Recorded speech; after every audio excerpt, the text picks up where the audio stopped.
Hello and welcome to a tutorial for 2/2 left cross from Imagine Landscapes. I've worked up to the 4 stitches involved, and I will show you first with a cable needle and then without. What we need to do is we need to take the cable needle and we're going to slide the first 2 stitches from the left needle tip onto the cable needle, and we're going to let them hang in front. Then we knit the next 2 stitches from the left needle tip. And now we knit the 2 stitches from the cable needle. It can take a little bit of arranging to get the yarn and the needle tips all in the right place like this, but I usually find it helps to hold these parallel or kind of pinching them at the same time. So now I'm just going to knit 2 from the cable needle.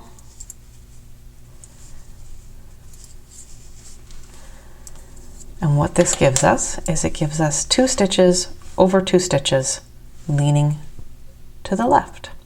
But let's do that without a cable needle. All right, we have our 4 stitches involved. And what I'm going to do is I am going to take the right needle tip, I'm going to come to the back of the work, and I'm going to scoop up and go through the back of the 3rd and 4th stitches on this cable or on this needle. I'm going to pinch all 4 stitches involved between my thumb and my finger. I'm going to slide the left needle tip until it's out of all 4. We've got 2 that are dangling, but they're pinched, so we don't panic. Then I'm going to slide the left needle tip back in and pick them up. Then the ones that are on the right needle tip need to go back on the left so that we can work them. And in this case, that means knitting 4 stitches.